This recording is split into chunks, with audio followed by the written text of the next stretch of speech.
Ya, bismillahirrahmanirrahim. Assalamualaikum warahmatullahi wabarakatuh. Selamat pagi Ananda Soleh dan Soleh semua. Semoga senantiasa sehat, selalu berada dalam lindungan Allah Subhanahu wa taala, dan yang tak kalah penting adalah Ananda Soleh dan Soleh di rumah senantiasa murojaah, menjaga sholat duhanya dan adab-adabnya di rumah, serta selalu taat dan patuh kepada kedua orang tuanya. Ya, kembali hari ini kita akan belajar pelajaran pendidikan agama Islam dan budi pekerti.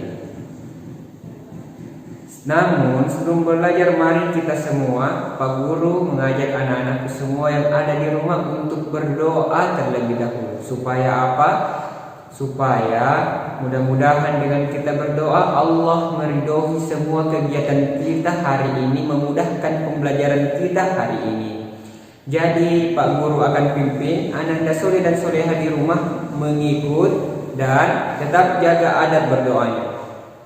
Berdoa dimulai.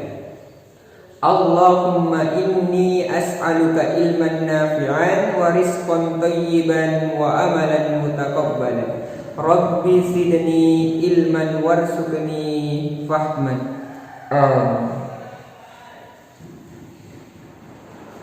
Bismillahirrahmanirrahim. Silahkan anak-anakku semua buka bukunya halaman 15. Sudah? Ya, kita akan belajar tentang Nabi Muhammad SAW teladanku. Namun sebelum itu, anak-anakku semua, Pak Guru ingin anak-anakku dengarkan atau perhatikan. Nabi Muhammad SAW mengajarkan umat Islam untuk selalu berakhlakul karimah. Ada yang tahu apa itu berakhlakul karimah? Iya, artinya anak-anakku, berakhlakul karimah atau berperilaku terpuji. Nabi Muhammad SAW memiliki banyak sekali perilaku terpujinya. Salah satu di antaranya adalah bersifat mandiri dan bersifat percaya diri. Dan masih banyak lain sifat atau akhlakul karimah atau perilaku terpuji Nabi Muhammad SAW yang lain. Ada yang bisa sebutkan anak-anakku apa-apa saja yang menjadi sifat terpuji Nabi Muhammad SAW? Pertama, tadi sudah ada mandiri, ada percaya diri, apalagi banyak sekali anak-anakku. Ada sabar, ada amanah, ada fatona, dan banyak lagi yang lainnya anak-anakku. Nah, sekarang anak-anakku perhatikan di halaman 15 bagian A, sikap percaya diri. Satu, makna sikap percaya diri. Ada yang tahu apa itu sikap percaya diri? Ada yang tahu? Ya, betul sekali, Masya Allah. Sikap percaya diri adalah sikap yakin atau percaya terhadap diri sendiri. Sikap percaya diri bisa dilihat ketika anak-anakku di dalam kelas belajar angkat tangan percaya diri untuk bertanya kepada bapak guru atau ibu gurunya tanpa malu-malu. Kedua, ketika bapak gurunya, misalnya ketika bapak guru atau ibu gurunya meminta anak-anakku naik ke depan untuk tampil di depan teman-temannya untuk membacakan sesuatu, anak-anakku langsung mau dan langsung tampil. Itu contoh sikap percaya diri. Dan anak-anakku semua, sikap percaya diri itu berbeda dengan sombong. Kalau sombong adalah sifat atau yang perilaku yang Allah atau Rasulullah sangat tidak suka, anak-anakku ya. Sangat dianjurkan untuk tidak ditiru, malah untuk dijauhi. Karena sikap sombong adalah menganggap dirinya lebih baik dibanding orang lain. Artinya melihat orang lain lebih buruk dibanding dirinya. Selalu memandang rendah orang lain. Selalu melihat orang lain tidak akan mampu. Selalu melihat orang lain hanya seperti itu, beda dengan saya seperti ini. Selalu ingin dibilang, itu dibilang dengan sombong anak-anak. Beda dengan percaya diri.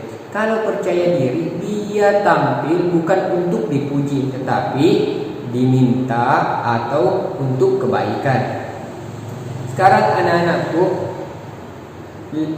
sikap percaya diri akan memberikan beberapa manfaat untuk anak-anakku. Pertama, menjadi pribadi yang pemberani. Yang kedua, mampu menyelesaikan tugas yang diberikan oleh guru, bapak guru atau ibu gurunya.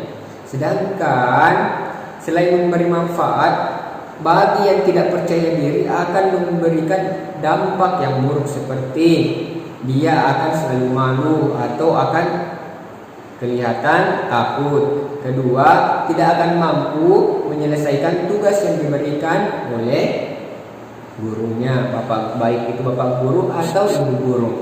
Semoga penjelasan tentang makna sikap percaya diri ini anak-anakku bisa paham atau bisa tangkap. Jadi ketika sekolah nanti atau ketika di rumah, anak-anakku selalu percaya diri dan selalu tampil di depan orang banyak dengan niat yang baik, bukan untuk dipuji atau merasa sombong, ya anak-anakku.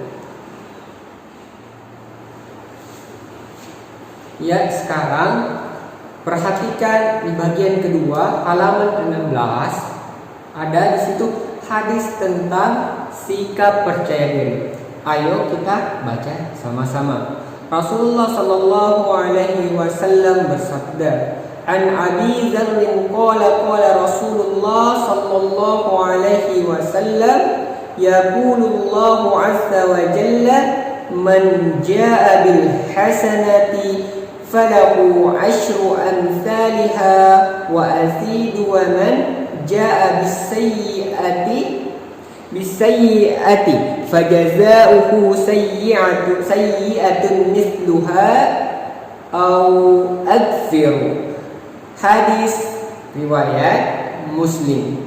Artinya, dari Abu Dzar radhiyallahu anhu, Rasulullah sallallahu alaihi wasallam bersabda, sesungguhnya Allah Subhanahu wa taala berfirman, barang siapa yang melakukan satu kebaikan, maka baginya mendapat 10 pahala, dikalikan pahala 10 kali lipat atau lebih. Barang siapa yang melakukan keburukan, maka balasan 1 keburukan itu adalah 1 dosa yang seimbang atau aku mengampuninya. Hadis riwayat Muslim. Dari hadis di atas, anak-anakku bisa melihat penjelasannya. Ada menjelaskan beberapa hal sebagai berikut. Pertama, Allah Subhanahu wa taala memberikan manusia yang terbaik jika ia bersikap percaya diri dan balasan mau berusaha. Yang kedua, jika manusia berbuat baik dengan ikhlas, maka Allah Subhanahu wa taala memberi balasan yang berlipat ganda. Dan yang ketiga, jika manusia berbuat buruk, Allah Subhanahu wa taala akan memberi balasan yang setimpal. Maka anak-anakku, anak muslim yang seharusnya kita tiru adalah, karena kita belajar tentang Nabi Muhammad adalah teladanku. Sebagai anak muslim, kita harus meneladani Nabi Muhammad dari sikap percaya dirinya ini. Sikap percaya diri Nabi Muhammad yang berdakwah selama di umur 40 tahun. Pada usia 40 tahun dia berdakwah dengan sabar, dia berdakwah dengan percaya diri tanpa takut, karena percaya Allah akan melindunginya. Karena apa yang dia sampaikan adalah perintah Allah dan merupakan kebaikan bagi umat manusia. Dan walaupun Rasulullah SAW dalam dakwanya menyampaikan kebaikan itu mendapat banyak sekali rintangan, seperti dilempar batu, dilempar kotoran, sampai ingin dibunuh, Nabi Muhammad SAW tetap percaya diri tanpa takut dan tetap sabar untuk menyampaikan kebaikan. Jadi anak-anakku, Pak Guru sampaikan dimanapun anak-anakku berada, selalu sampaikan kebaikan, selalu tebarkan kebaikan, baik itu dimanapun, di masyarakat, di rumah atau di sekolah, selalu sampaikan kebaikan, selalu berbuat yang baik-baik. Hindari yang buruk-buruk dan perbuatan yang tercela yang dapat merugikan dirinya, anak-anakku semua di rumah, dan merugikan orang lain. Dan anak-anakku bisa juga, misalnya anak muslim tidak boleh memiliki sikap lemah, anak-anakku ya. Tidak boleh kita itu anak muslim tidak boleh lemah. Kenapa? Tidak boleh lemah, tidak boleh rendah diri. Kenapa? Karena dengan perasaan tidak mampu melakukan kebaikan, anak muslim akan terlihat lemah dan akan selalu tertinggal dibanding dengan orang lain. Padahal Allah berfirman dalam Quran surat Al-Imran surah ketiga ayat 139, A'udzu billahi minasy syaithanir rajim. Bismillahirrahmanirrahim. Wa la tahinu wa la tahsanu wa antumul a'launa in kuntum mu'minin. Yang artinya, dan janganlah kamu merasa lemah dan jangan pula bersedih hati, sebab kamu paling tinggi derajatnya jika kamu orang beriman. Ya, dari artinya Quran surat Al-Imran, anakku, Allah memerintahkan kita untuk tidak lemah dan tidak pula bersedih, sebab kita manusia diciptakan oleh Allah dengan bentuk yang sesempurna dan bentuk sempurna dan yang sebaik-baiknya. Dan kita adalah makhluk yang derajatnya paling tinggi, anak-anakku. Tetapi ingat, derajatnya tinggi ketika kita menjadi orang yang beriman dan bertakwa. Ya, beriman dan bertakwa, melaksanakan semua perintah dan menjauhi larangannya, selalu sholat, selalu murojaah, apalagi anak-anakku, selalu bantu orang tua, taat dan patuh kepada orang tua, saling menolong, saling membantu, dan masih banyak lagi yang lainnya, anak-anakku. Sekarang anak-anakku bisa buka bukunya di halaman berikutnya.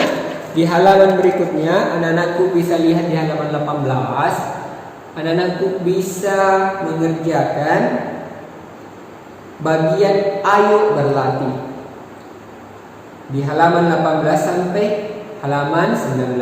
Semoga apa yang Pak Guru sampaikan tentang pengantar materi untuk hari ini bisa membantu anak-anakku semua untuk menjawab soal pertanyaan yang ada di halaman 18 dan halaman 19. Selamat mengerjakan.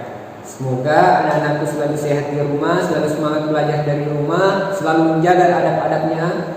Misalnya adab makan, adab minum, adab berdoa, dan keluar masuk rumah itu selalu dijaga, anak-anakku. Misalnya minum duduk, makan duduk, sebelum minum atau makan baca bismillah, sesudah makan dan sesudah minum alhamdulillah. Begitupun ketika keluar dan masuk rumah, ucapkan salam, salim, dan sapa orang tuanya, anak-anakku. Ya, kemudian anak-anakku, Pak Guru sangat harap murojaahnya selalu dijaga, bukan saja hanya murojaah yang hafalan baru, tetapi hafalan-hafalan yang lalu tetap dimurojaah, anak-anakku ya. Karena Pak Guru masih ingat hafalan surah Al-Asr-nya anak-anakku banyak yang ditukar-tukar. Misalnya surah Al-Asr awalnya disambung dengan surah Al-Fajr, dan surah Al-Asr, akhir surah Al-Asr disambung dengan surah At-Tin. Anak-anakku perbaiki murojaahnya juga di rumah. Terakhir dari Pak Guru, selalu sehat dan selalu semangat belajar dari rumah. Assalamualaikum warahmatullahi wabarakatuh.